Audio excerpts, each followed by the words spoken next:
Marie Curie science రాణి చరిత్ర 1927లో ప్రపంచంలోని 29 మంది గొప్ప ఫిజిసిస్ట్స్ బ్రసెల్స్లో జరిగిన ఘనమైన సాల్వే కాన్ఫరెన్స్కి హాజరయ్యారు. అక్కడున్న ఒకే ఒక్క మహిళ మేరీ క్యూరీ.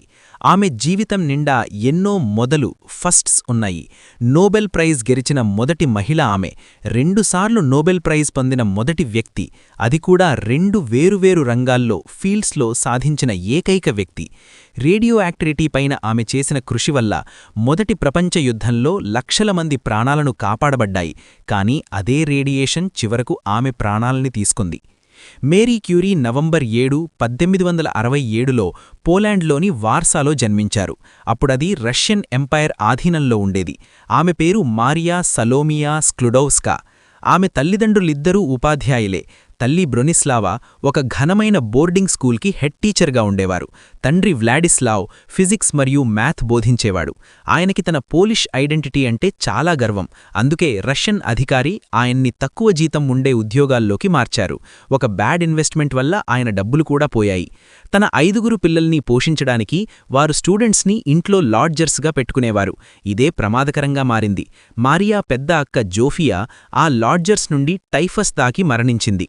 కొన్నేళ్లక మారియాకి 10 ఏళ్ల వయసున్నప్పుడు ఆమె తల్లి ట్యూబర్క్యులోసిస్ టీబీతో చనిపోయారు. ఈ ఘోరమైన సంఘటనలు మారియాని క్యాథలిసిజం నుండి దూరం చేసి అగ్నేయవాది వైపు మళ్లించాయి.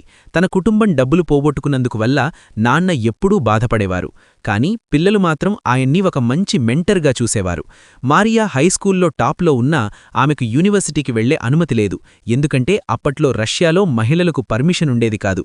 అందుకే మారియా మరియు ఆమె అక్క బ్రోన్యా ఫ్లయింగ్ యూనివర్సిటీ లేదా ఫ్లోటింగ్ యూనివర్సిటీ అనే ఒక రహస్య సంస్థలో చేరారు. రష్యన్ అథారిటీస్కి దొరకకుండా ఈ క్లాసెస్ ప్రతివారం చోటు మార్చేవి. ఆ తర్వాత బ్రోన్యా ప్యారిస్కి మెడికల్ స్కూల్కి వెళ్ళింది. ఇద్దరూ ఒక ప్యాక్ట్ ఒప్పందం చేసుకున్నారు. మారియా తన అక్క చదువుకు హెల్ప్ చేస్తుంది. తర్వాత బ్రోనియా మారియాని ప్యారిస్ పిలిపిస్తుంది. అందుకే 17 ఏళ్ల వయసు నుండి మారియా గవర్నెస్గా ఉద్యోగం చేస్తూ తన ఖాళీ సమయంలో చదువుకునేది. అక్కడ కాజీమియర్స్ అనే మ్యాథమెటీషియన్తో ప్రేమలో పడ్డారు. కానీ ఆయన తల్లిదండ్రులకు మారియా అంటే ఇష్టం లేదు. ఎందుకంటే ఆమె దగ్గర డబ్బుల్లేవు. చెప్తారు కదా, కాజీమియర్స్ ముసలివాడయ్యాక మారియా స్టాచ్యూ ముందు కూర్చుని ఆలోచిస్తూ ఉండేవాడని. 1891లో 24 ఏళ్ల వయసులో మారియా ప్యారిస్ చేరింది.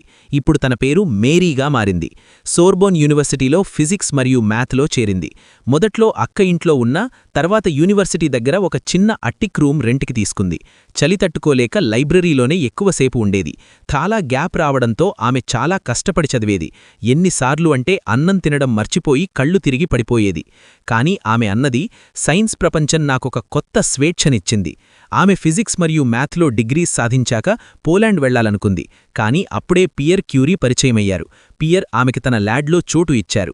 పియర్కి తన డ్రీమ్ని షేర్ చేసుకునే తోడు కావాలి. అది మేరీలోనే కనిపించింది. మేరీ మొదట్లో మ్యారేజ్ ప్రపోజల్ని రిజెక్ట్ చేసి పోలాండ్ వెళ్ళింది. కానీ అక్కడ క్రాకోవ్ యూనివర్సిటీలో ఆమెకి ప్రొఫెసర్ జాబ్ ఇవ్వలేదు. ఎందుకంటే ఆమె ఒక మహిళ. పియర్ ఆమెని మళ్లీ ప్యారిస్ పిలిపించి పీహెచ్డీ చేయమన్నాడు. 1895లో వారు పెళ్లి చేసుకున్నారు. మేరీ తన పెళ్లిరోజు వేసుకున్న డార్క్ బ్లూ డ్రెస్సే తర్వాత ల్యాబ్లో ఆమె ట్రేడ్ మార్క్ అయింది. 1903లో మేరీ పీహెచ్డీ పూర్తి చేశారు. హెన్రీ బెకెరెల్ కనుగొన్న యురేనియం రేడియేషన్ పైన ఆమె రీసెర్చ్ చేశారు. పిచ్ బ్లెండ్ అనే మినరల్ యురేనియం కంటే ఎక్కువ రేడియో యాక్టివ్గా ఉందని ఆమె గుర్తించారు. అంటే అందులో ఇంకేవో ఎలిమెంట్స్ ఉన్నాయని అర్థం. పియర్ తన పని వదిలేసి మేరీతో కలిశారు.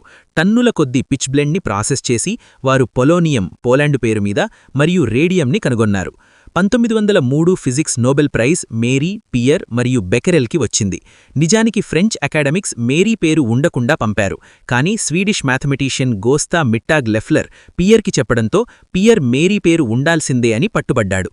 అలా మేరీ మొదటి మహిళా నోబెల్ విన్నర్ అయింది. వారికి రేడియేషన్ వల్ల ఉండే ప్రమాదం తెలియదు. మేరీ తన పాకెట్స్లో రేడియం ట్యూబ్స్ పెట్టుకునేది. ఆ గ్రీన్ ఫెయిరీ లైట్స్ అంటే ఆమెకి చాలా ఇష్టం. రేడియం క్యాన్సర్ ట్రీట్మెంట్కి ఉపయోగపడింది.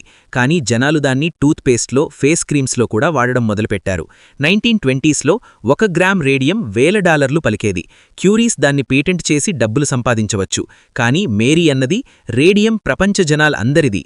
1906లో ఒక వర్షం కురిసే రోజు పియర్ ఒక హార్స్ క్యారేజ్ కింద పడి తక్షణమే మరణించారు.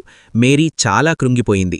కానీ సోర్బోన్లో పియర్ సీట్ని ఆమె తీసుకుని ఫ్రాన్స్లో మొదటి ఫీమేల్ ప్రొఫెసర్ అయింది. 1911లో ఫ్రెంచ్ అకాడమీ ఆఫ్ సైన్సెస్ ఆమెని రిజెక్ట్ చేసింది మహిళ అనే కారణంతో. కానీ అదే ఇయర్ ఆమె తన 2వ నోబెల్ ప్రైజ్ కెమిస్ట్రీ గెలిచింది. ఆ సమయంలో పాల్ లాంగ్విన్తో ఆమె అఫైర్ గురించి మీడియా చాలా రచ్చవేసింది. ఆల్బర్ట్ ఐన్స్టీన్ ఆమెకు సపోర్ట్గా లెటర్ రాశారు, ఆ చెత్త న్యూస్ పట్టించుకోవద్దు అని. మేరీ స్టాక్హోమ్ వెళ్లి ప్రైజ్ తీసుకుంది. 1914లో యుద్ధం మొదలైనప్పుడు ఆమె తన రేడియంని భద్రంగా దాచి లిటిల్ క్యూరీస్ అనే మొబైల్ ఎక్స్రే వ్యాన్స్ని బ్యాటిల్ ఫీల్డ్కి పంపారు. ఆమె మరియు ఆమె కూతురు ఐరీన్ 150 మంది మహిళలకు ట్రైనింగ్ ఇచ్చారు. లక్షలాది మంది సోల్జర్స్ ప్రాణాలు కాపాడారు.